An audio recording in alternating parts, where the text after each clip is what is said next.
Hey everybody, and welcome to The Stare Down. I am Mallory, your host, and it's been a little while since I've been on here for just a normal episode. The last episode I dropped was the first part of the Women in Coaching and Officiating series that I'm starting. But we all know that as the temperatures outside are heating up, so are sports. Just because it's summer break for the kids in school doesn't mean that sports take a break. So, you know what to do. Sit back, relax, grab a drink or two, and let's get into the stare down.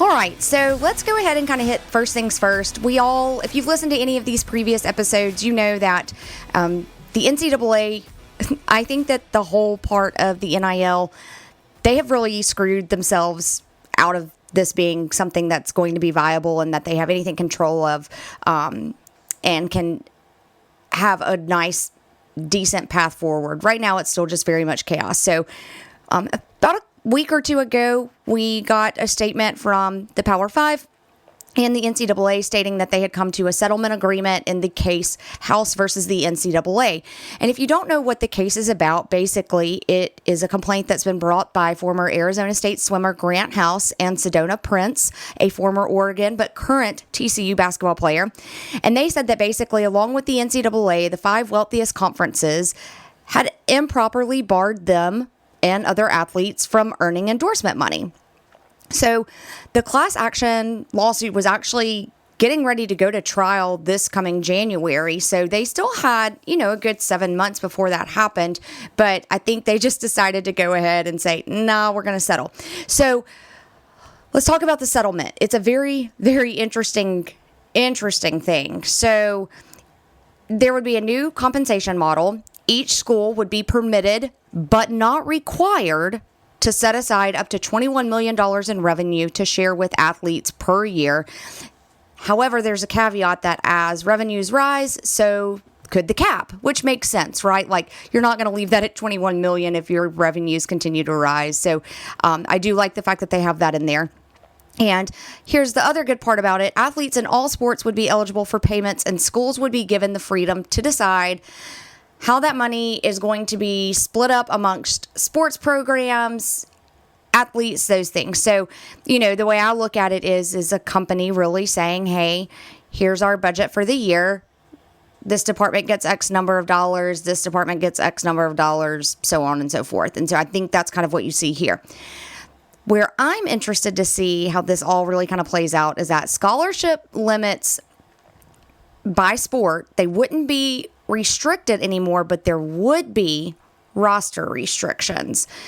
So it's going to be interesting to see how the roster restrictions play out. What does that do? You're obviously not going to go back into a time where you give all of your money to all of the men's sports and then women's sports fall to the wayside. And I think too, especially now that we have seen the rise of women's sports, as we've talked a lot about on the show, that schools know better than that. They know that the women are drawing in viewership and bringing in things and, fans that they've never had before.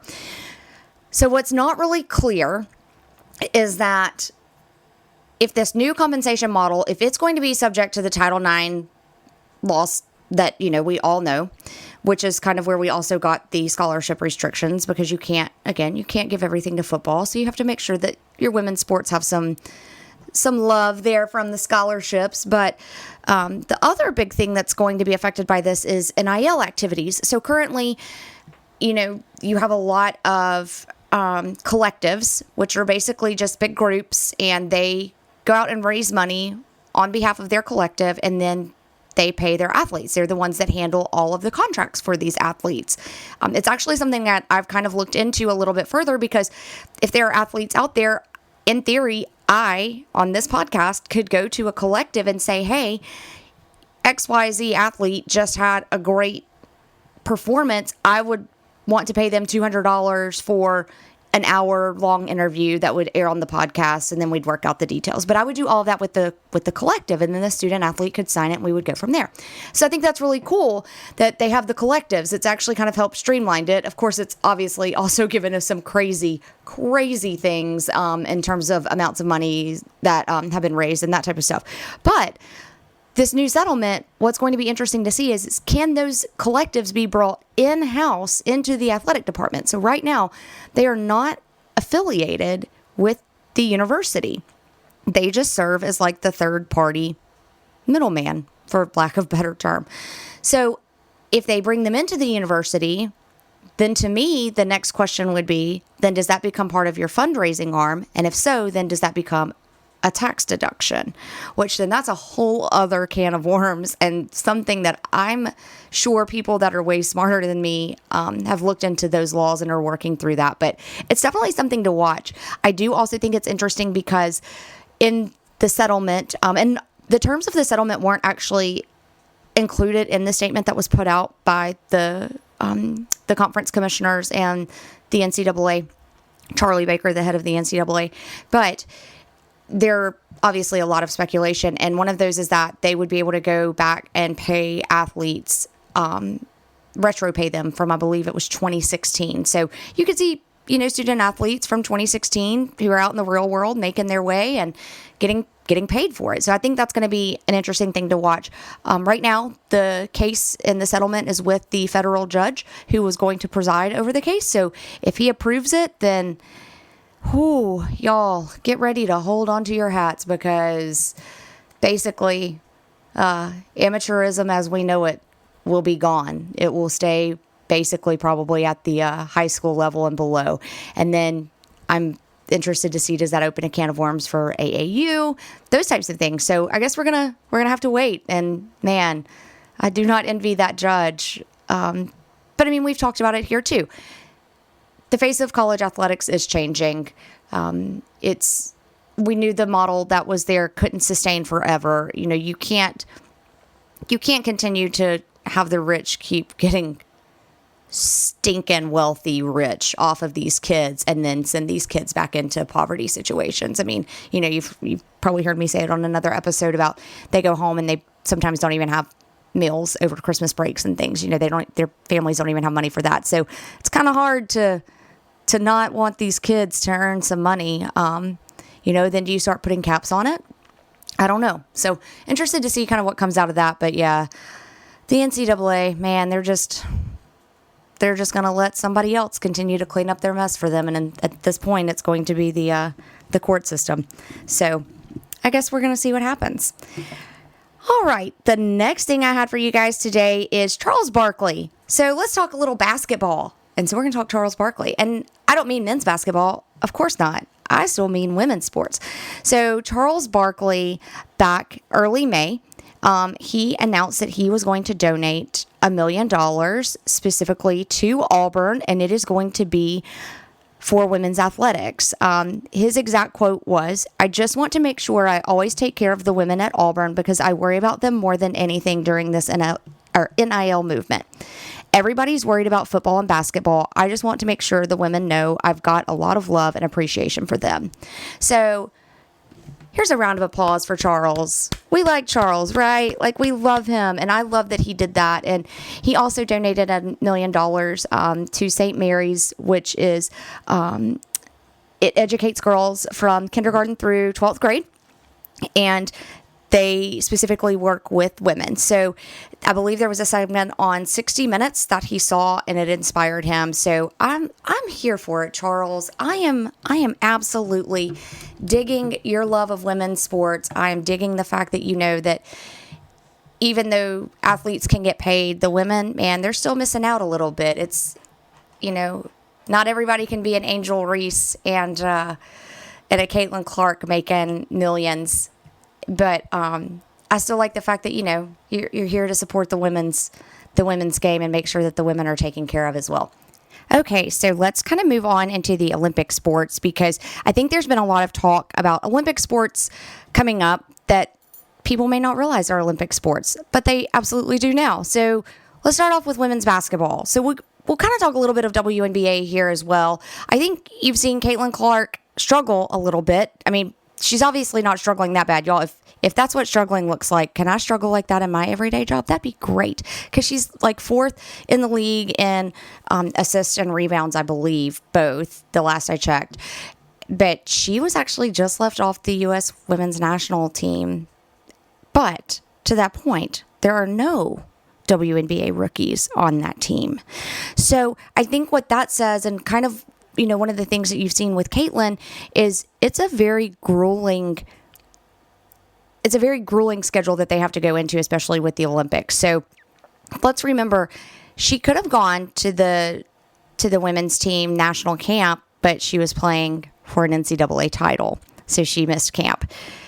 Well, then a month after that, she's in the draft, and then she's immediately starting to play. So, I mean, in March, we were just talking about her trying to go for an NCAA championship, and here she is 3 months later. She's graduated, been drafted, started her new team, played in the WNBA. It's a very grueling schedule. So I actually think it's probably a good thing for her long term to maybe sit this one out. It's going to drive her. She's already tweeted out, or told her coach, all this is going to do is just make me work even harder. And it should. And I'm glad to hear her say that. But also, sometimes your mental health is a lot more important. And I think, the team that they do have, the roster that they've put together, it's insane. And it's girls who have been around for a while. I mean, Asia Wilson, Diana Taurasi, Brianna Stewart, Joel Lloyd, Brittany Griner. I mean, you look at this, and actually, as I'm looking at the roster, there are only 4 girls that have not had any Olympic experience on the team. So I think that's pretty impressive that the others have. And the other thing is it's not a very big team. There are only, and I'm counting while we are recording this, so 12 spots. That's it. So 12 spots, only a third haven't been to an Olympics. I mean, I get it. I get why she's not there. So she was trying to become only the 5th rookie ever to make it onto the team. But I get why she didn't. So you'll have your day. Don't worry, Caitlin, you'll have your day. I think one of the other things I wanted to talk about with her and just the WNBA in general is her and Angel Reese both. I pointed out the fact that they were both very, very vocal in college. They probably said a lot of stuff to the refs that they shouldn't have, and they got away with it. And they're not getting away with it now in the WNBA. And what's interesting is now you've got other ladies out there who've been around the block, and they're not afraid. They don't care that you make more money than them. They don't care that you're the biggest star. They're out there vying to play and keep their roster spot, and to beat the rookie who comes in like a rock star, absolutely, that's what they want to do. So, I think you've seen both of them kind of take a little bit of I don't want to say a hit, but they've both had very different approaches and very interesting approaches as to how they handle it. I also think it's very interesting, too, that Angel came out and said, it's more than just one person as to why people are now tuning in. And I get it, Angel. Yes, you're absolutely right. It's more than one person, but, and yeah, you're part of that. You absolutely are part of that, but it's also more than the two of you. So it's just part of the trend. But hey, I'm here for it. I love the fact that they have that confidence in themselves. I think that's just going to carry over into the sport as a whole. So I'm kind of here for it. Call it cocky, whatever, but nobody blinks an eye when everybody watches the roast of Tom Brady, and I didn't really feel bad for him. If you've watched it, I did not feel bad for him at all. He knew exactly what he was doing. But, yeah, we watched because we wanted to laugh at Tom, and we wanted to see others make fun of him too. But yeah, so sorry, Angel, sorry, Caitlin, I don't really feel bad for y'all, but it's going to be good. It's going to be good for the sport. So y'all just hang in there, make it through your rookie season, and you'll be good. Promise. All right, so on to other Olympic sports, and we're 47 days away from the Olympics. I am so excited. So one of the main things that I love about the Olympics is track and field. And this weekend we had the NCAA championships, and Ole Miss produced a Triple Crown winner on the women's side, the first ever 4x100 meter relay winning team on the women's side, and a shot putter who is a national champion. So shout out to Tarek on the men's side for winning the shot put, Mackenzie for being our Triple Crown winner with the 100, the 200, and then the 4x1 win. And then again, shout out to our team who went and won the women's first ever 4x100 meter relay championship for my Rebels. But beyond that, huge kudos to Connie Price-Smith. She is a 4-time U.S. Olympian. She was a thrower, and she was amazing at it. But she's actually one of very, very few female head coaches that coaches both the women's and the men's team. So, you know, just kind of tying it back into that other little series I'm doing on the women in coaching and officiating. I have a feeling as we get closer to the Olympics, you may hear a little bit more about her. I think she's just a phenomenal human being. I've met her a couple of times. It says she's 62 years old, and y'all, if you saw her, there's no way. I don't think there's any way she's 62 years old, but I'm so happy for her. The Ole Miss women also just finished 5th as a team at the NCAA championship, outdoor championship. And so that's the highest in school history, which is awesome. So Coach Connie, keep doing you. The men are right there too, man. We've got a lot of good running and throwing happening in Mississippi. Some other cool things that are happening with Olympic sports, both track and field and boxing.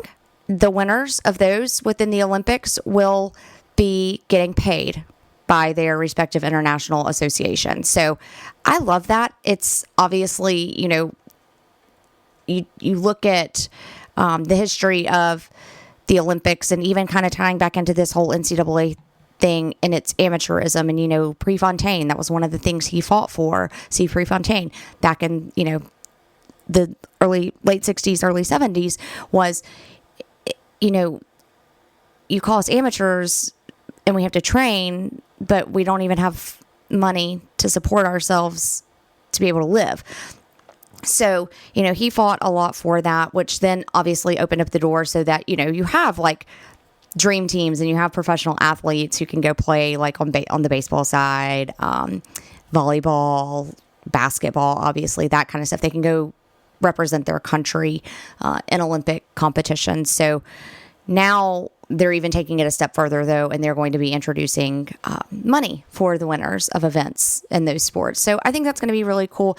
I'm really excited for the Olympics. It's so fun. And I am such a nerd when it comes to sports. I spent my Friday night watching college baseball because it's super regionals and there were some good games.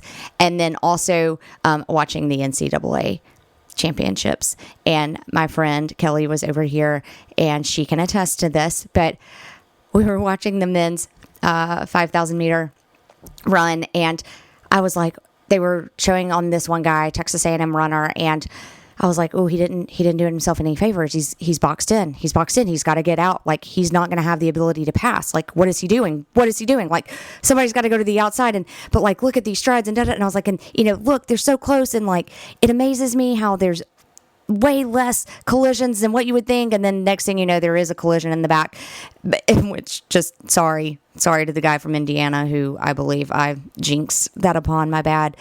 But it was so cool to watch because the guy who ended up winning it, he actually got out of being boxed in and he went around the side.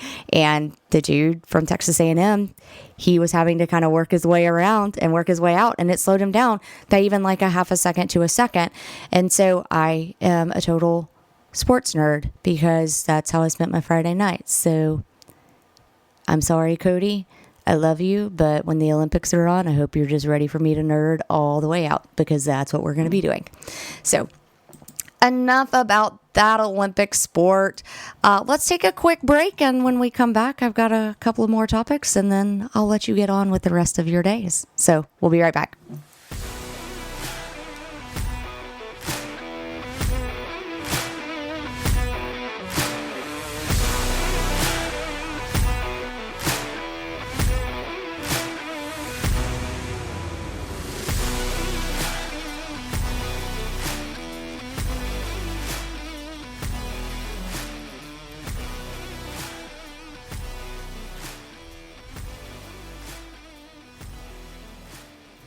All right. Well, thanks for taking a break. Hopefully you didn't need a refill.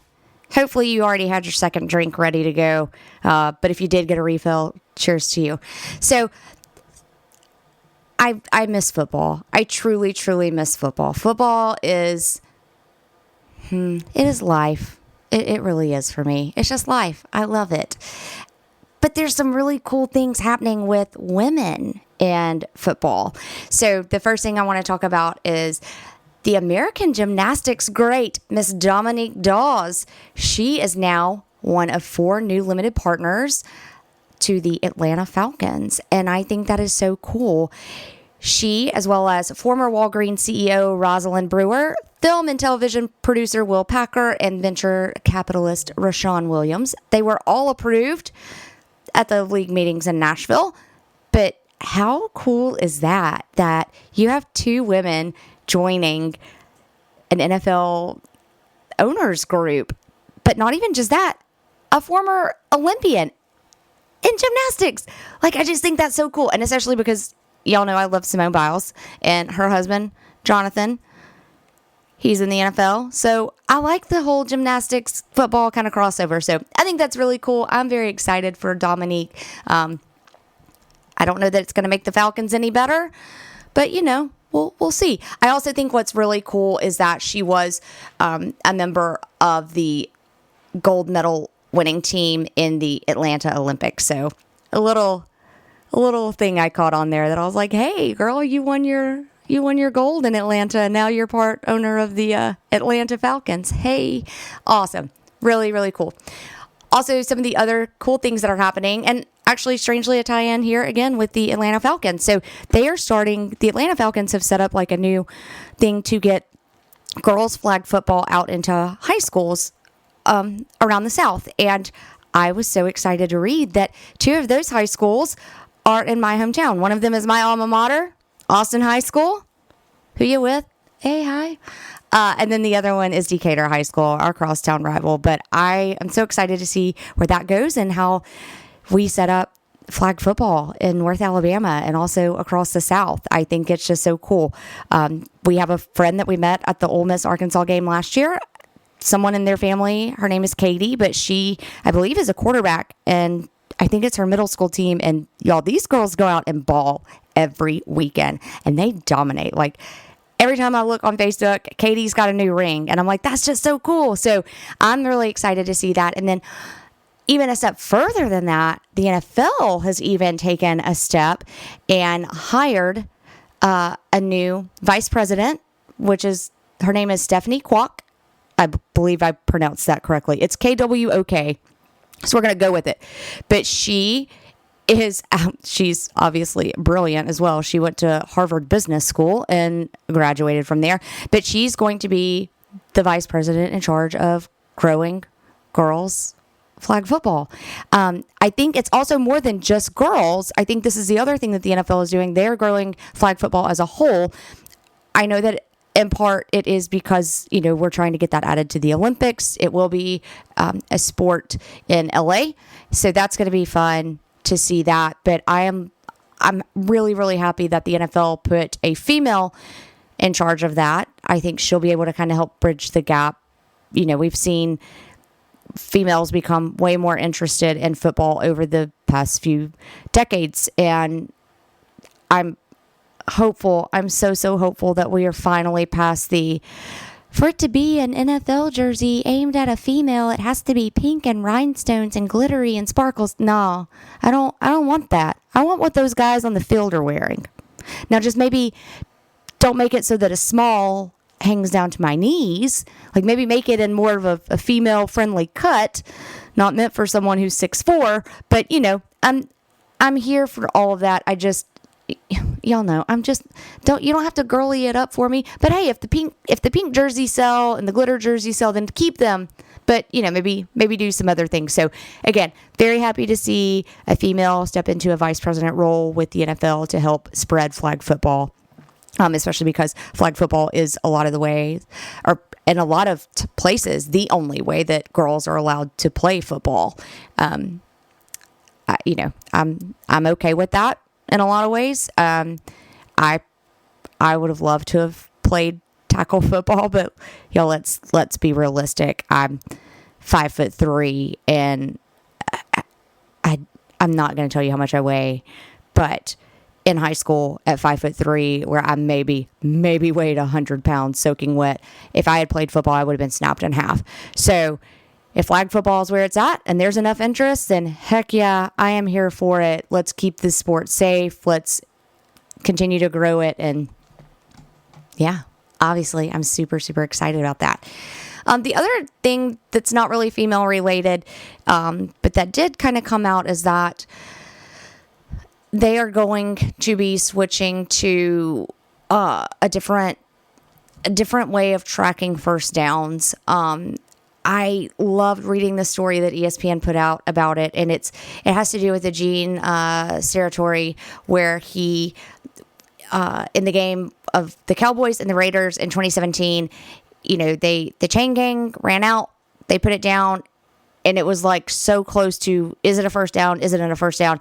And Gene took out an index card and literally put it between the nose of the ball and like the chain to see. And like, it was, I believe, indeed a first down. He claimed that, oh yes, it was a first down. And that's right, because that's what helped the Cowboys go on to win it. Okay, it's all coming back to me now. And no, I'm not going to sing Celine Dion for you. You don't want me to do that. But he said later on that, it wasn't the index card that was the thing that made him like get him to that decision. He said he had visually done it. That was just the reassurance to him. And so apparently at the league meetings in March, the owners have now approved a new system that will be used in the preseason, and it's going to be optimal tracking.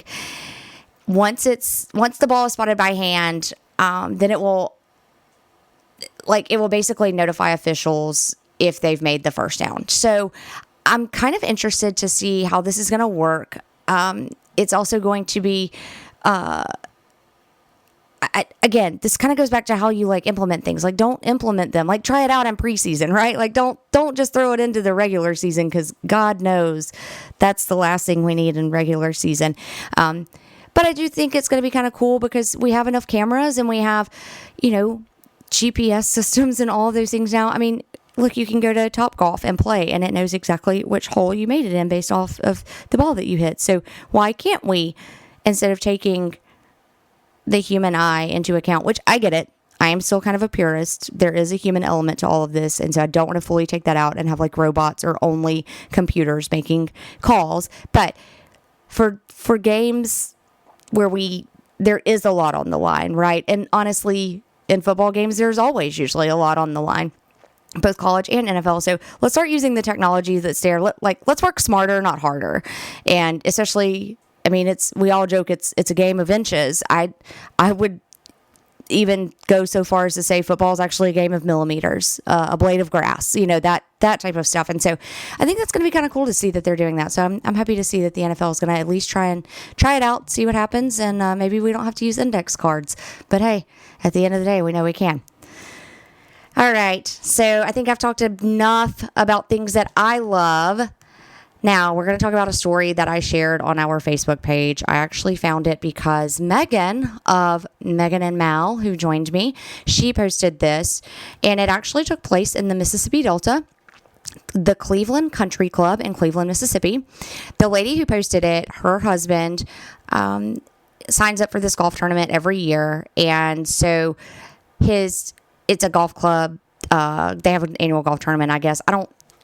It didn't say if it was like a member or member guest or something like that. But, she went on to write that every year, it's a tradition with their family. They meet old friends down there, kind of see how the town has changed since they all graduated from college at Delta State and all of those things. So her husband's usual partner, couldn't play because he was going to his niece's wedding. So her husband needed a partner. So their daughter, Lauren, who was very excited to play. She's not really a golfer, is my understanding. She was a Division I college basketball player, so obviously she's competitive. But she had some free time, and so she was like, what the heck, why not? So they turn in the paperwork. They do all of this. They put her name on it. paperwork was turned in April. Keep that in mind. Turned in April. They paid everything. They were getting ready. They made their reservations, hotels, all of those things.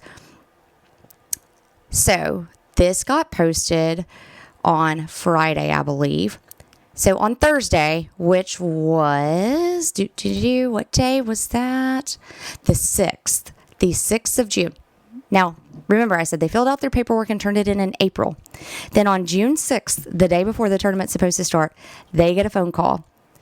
Lauren can't play. Why? Lauren's a girl. And she can't play.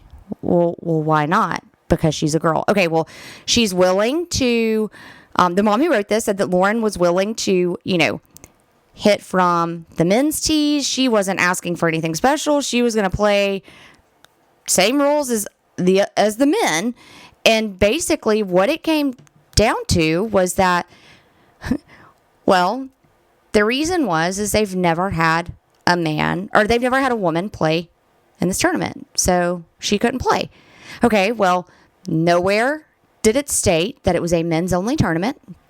Nowhere did it state that women could not participate. And the golf pro even went on to say that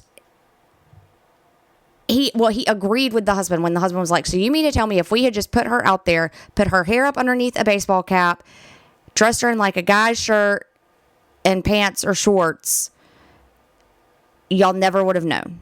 And she could have played. And they were like, yeah, basically. I was like, what the hell? Are you kidding me? So, in a place where we're trying to keep, I don't know. I was like, what? That doesn't even make sense. So they go on and they ended up having someone who the golf pro went back and asked for some time to talk it over with some of the others, and then he would call them back and make sure, because they were just pleading. They were like, she just wants to play. Like, it's not like she's an LPGA tour player. She just wants to play with her dad. And again, you've had her paperwork for, okay, so let's just say they turned their paperwork in on April 30th. And then you have all of May, and then you have the first 5 days of June, and then you let her know the day before. Like, that's BS. Come on.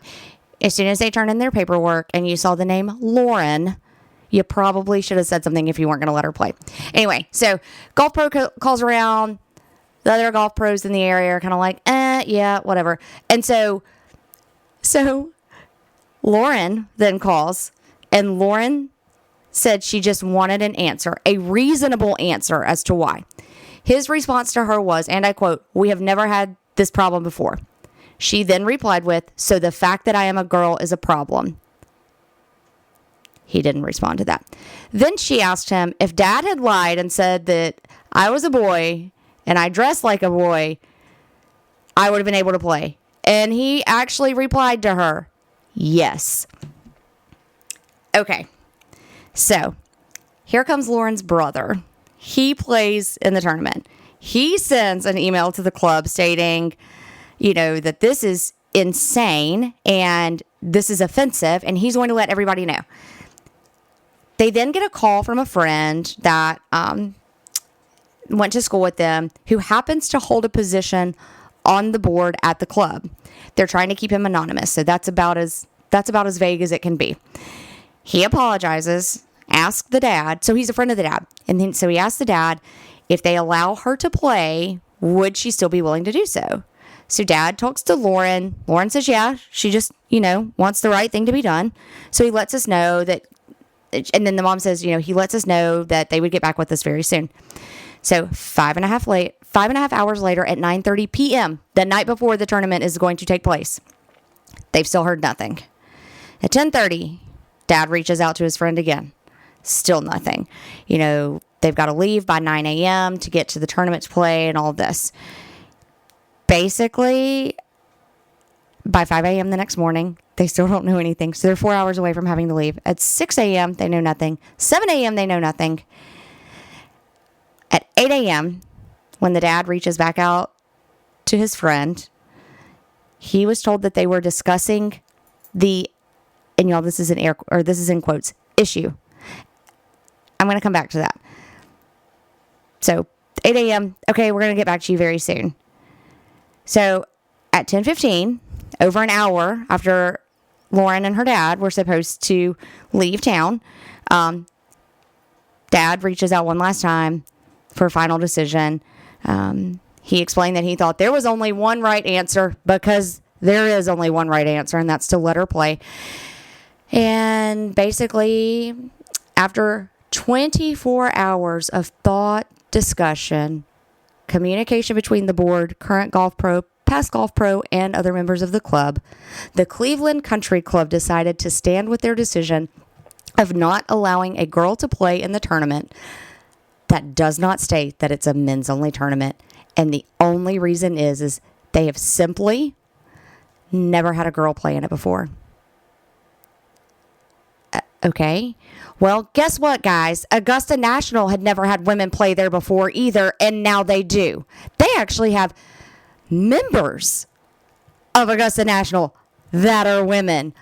Oh my God. Augusta National, the holy grail of golf in America when it comes to clubs, has women.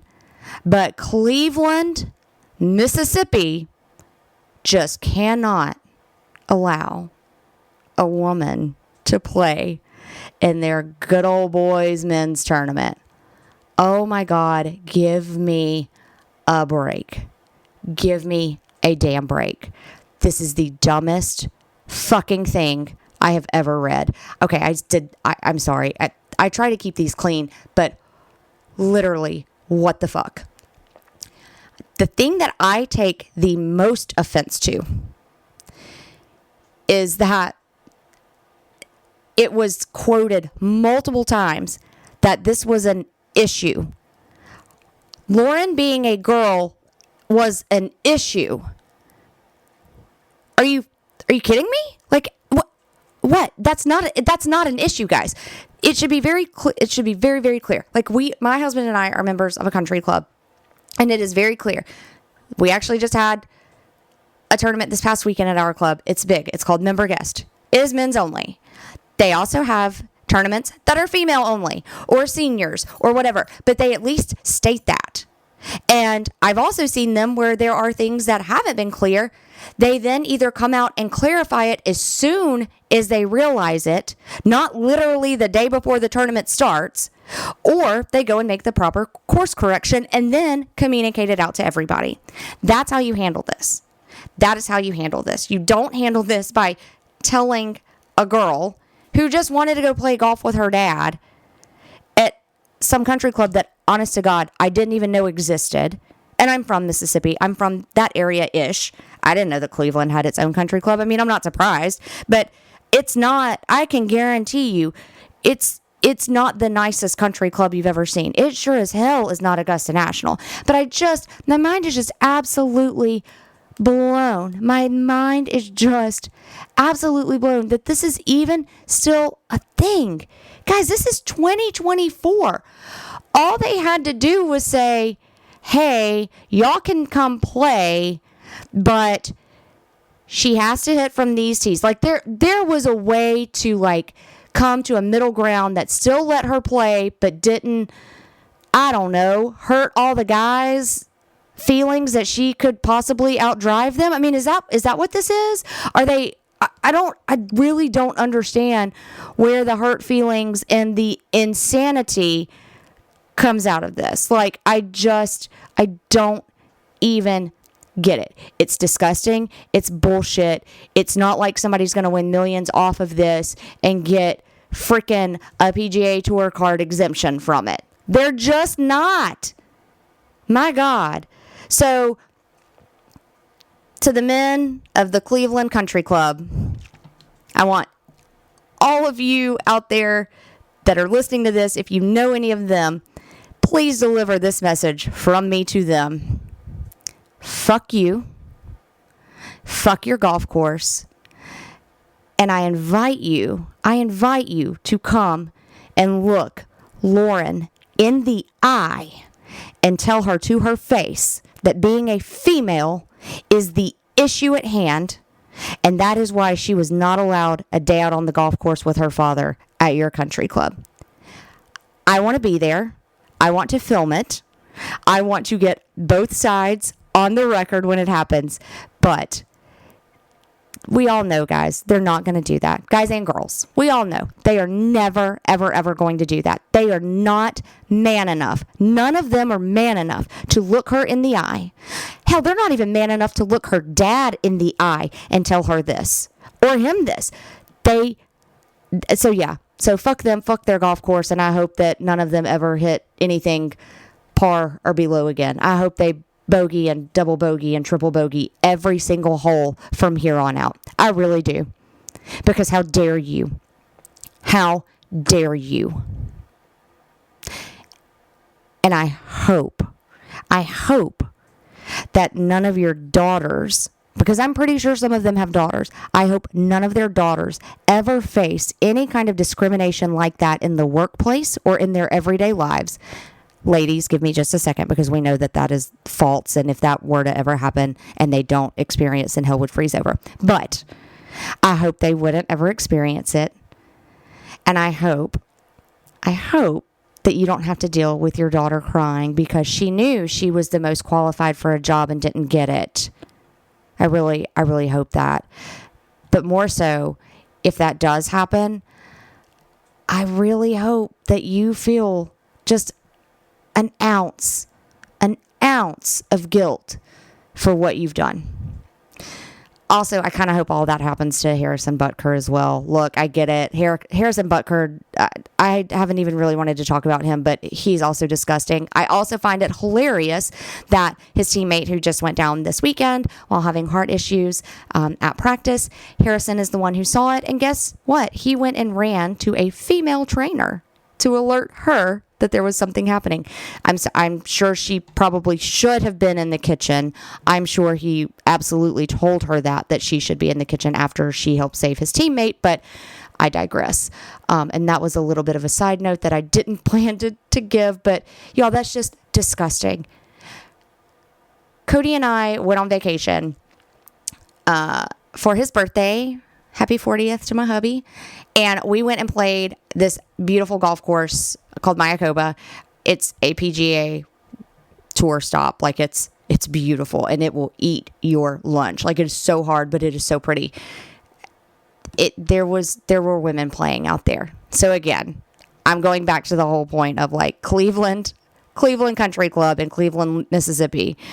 You're not that good. Get off your damn high horse. And you know what? Maybe eat some crow, because I really do hope that one day you all get the chance to face Lauren, and I hope she just beats the shit out of you in a game of golf. So, okay, I think I've made my point on that. It's disgusting. It's backwards. And yeah, it may take me a little while to get over that. So also sorry, that whole tirade probably took this from PG-13 to rated R really, really fast. Actually, I know it did, because I know I said the F word more than once, and we know that it only takes more than one F word. You can say the F word one time in a movie to keep a PG-13 rating, but if you say it twice, you're going to R. So, sorry, not really, because that whole situation is truly fucked up. Like, that's so fucked up. Looks, there we go. I definitely just got us an R rating. On that note, and on vacation note, just kind of a shout out to all of our friends that we made in Mexico. So to Melissa and Sarah Payton, the mother and daughter who were there on a girls trip celebrating. That's awesome. I hope you guys are tuned in and listening. It was so fun getting to meet y'all. Also to Michelle and Greg.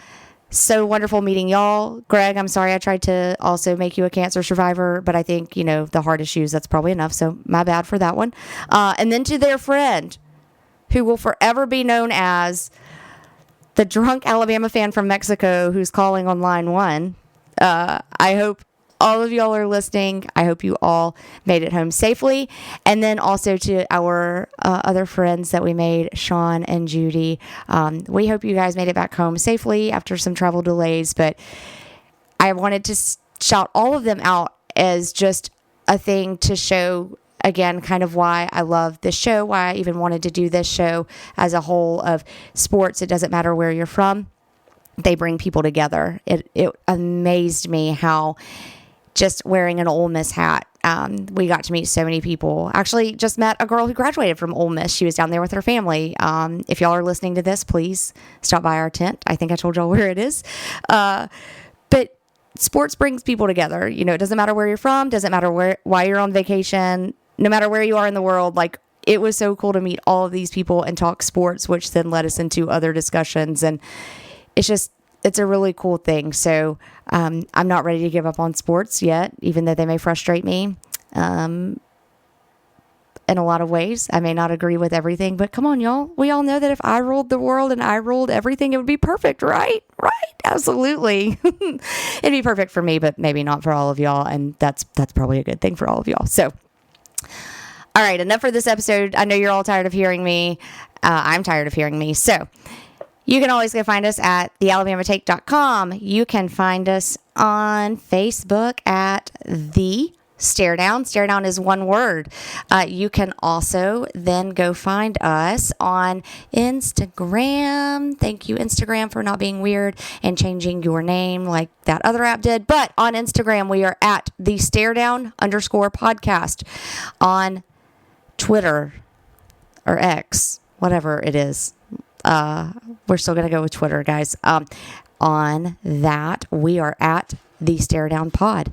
You can also send us an email to thestaredownpod@gmail.com. We look forward to hearing from everyone. Also, the next episode will be the second installment of our Women in Coaching segments. And I'm still kind of working on how it's going to go, the direction it's taking. The things I want to talk about are kind of splitting, but we'll see what happens, right? Like, I'm just here to talk about a thing I love, but it's kind of a fun topic. So, on that note, I hope you all have a phenomenal week. I hope you've had a great weekend, and I hope that you were able to sit back, relax, grab a drink or two, and listen to the Stare Down. I thank you as always. You guys are why I do this. And hotty toddy, we're super close to football season, guys. 87 days. Have a wonderful week.